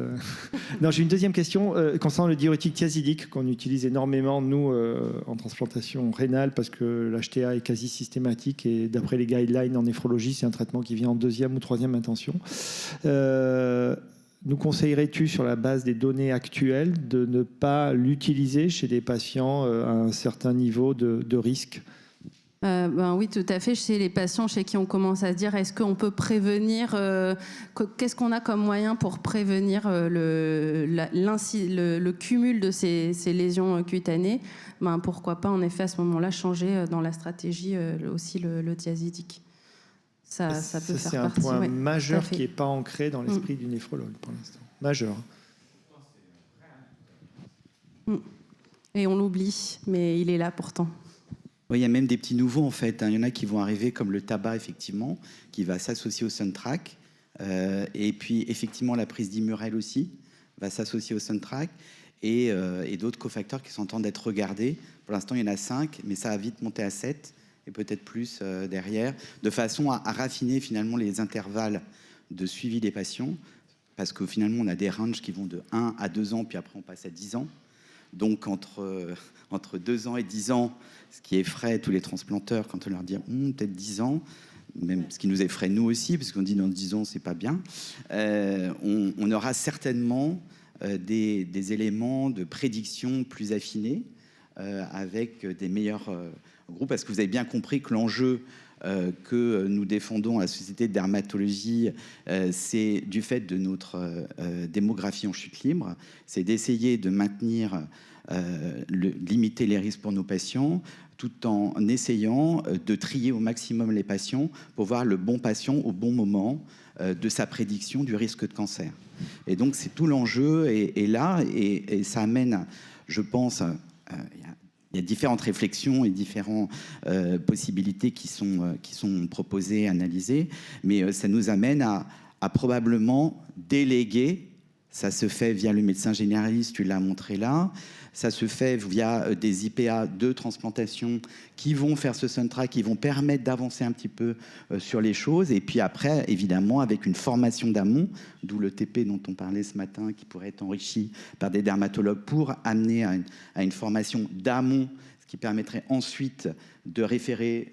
Voilà. Ce qui est une certitude, c'est qu'on ne pourrait pas voir, comme on l'a dit ce matin, de façon régulière et de façon annuelle. Ça, c'est le nice to have qui se passe en Angleterre, qui se passe aux États-Unis, mais ça ne pourra pas se passer en France, parce qu'on n'a pas les moyens de le faire. Voilà. Faut rester optimiste, néanmoins, hein, on réfléchit, on a des idées, et voilà. En tout cas, il y aura un tri, ça, c'est le mot-clé, je pense.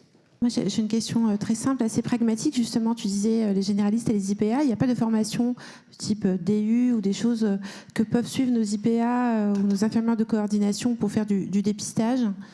Ce serait quand même vachement plus simple. Si, il y en a, et il y a même chez les généralistes, chez les kinés, d'ailleurs, certains de mes collègues font des formations, et donc il y en a plusieurs, si, tout à fait.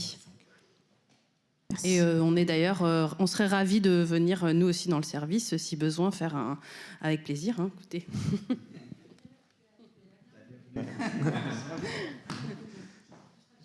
Je voudrais ajouter un commentaire d'oncodermatologue. Ce qui est très très important, c'est qu'une fois que nous on a vu les patients, on a une collaboration très efficace et très rapide avec les transplanteurs pour induire les changements pour les inhibiteurs de mTOR.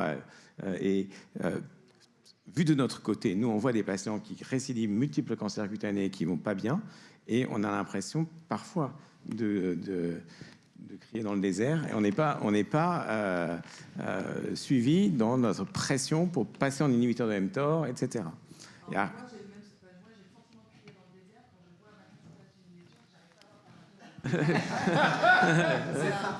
C'est sorti. Voilà. Le désert est partagé quand même. Hein. Voilà, mais c'est moins 30. Les dermatologues, pour être simple, c'est moins 30% depuis 10 ans, et ce sera encore moins 30% dans 5 ans. Alors moi, voilà. J'ai juste une question, parce que quand on voit une lésion qui est suspecte, par moment, donc j'envoie un mail au service de dermato du CHU. Voilà, mais après, donc mon patient, il a un rendez-vous 6 mois après. Est-ce que je dois m'inquiéter ou pas? Voilà. Alors, moi, j'ai une lésion qui était assez invasive, hein, donc j'ai envoyé la photo. En fait, je suis passée par... je n'ai pas du tout été entendue. Et en fait, je ne sais pas à quel moment je dois m'inquiéter ou pas. Et D'accord, ok. Ouais. Non, mais sinon, les avis, parfois, via le mail, sinon, c'est l'avis des experts, parce qu'il y aura un interne et un senior qui le... Sur l'avis, oui, avis dermato, comme l'avis hépato, comme l'avis hémato, avec une photo, normalement, déjà, il y a une réponse. Et après, le rendez-vous, oui, par contre, 6 mois, ça m'étonne, mais après, bon, il peut... Ouais, c'est étonnant, parce que d'habitude, c'est 9 mois. Vous pourrez lui poser les questions à la pause. On se donne 10 minutes, café, et comme ça, on n'aura pas trop de retard. Et puis, privilégiez vraiment le tramway, hein, parce qu'il y a un arrêt à ce niveau. 9 minutes après, vous êtes à la gare, donc il va y avoir des embouteillages si vous empruntez la voiture, le taxi pour aller jusqu'à la gare.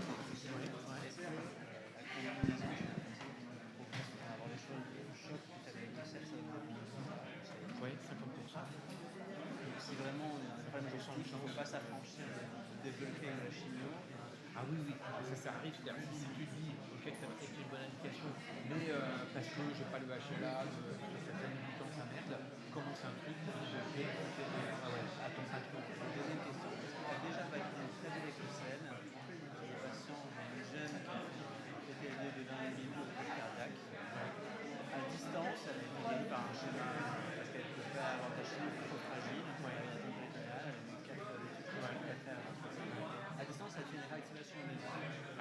C'est que la réactivation. On a dit qu'elle va refaire des réactivations et thérapies. Est-ce qu'on peut avec le sel dans ce contexte? Il n'y a pas d'AMF. On ne pourra pas l'avoir. Non, on ne peut pas. Après, ces patients-là, tu vois, il y en a assez régulièrement sur Frédéric, et puis il y en a, ça va être des fois, des 2 ans, 3 ans. Ceux qui sont embêtants, c'est ceux qui résistent. Et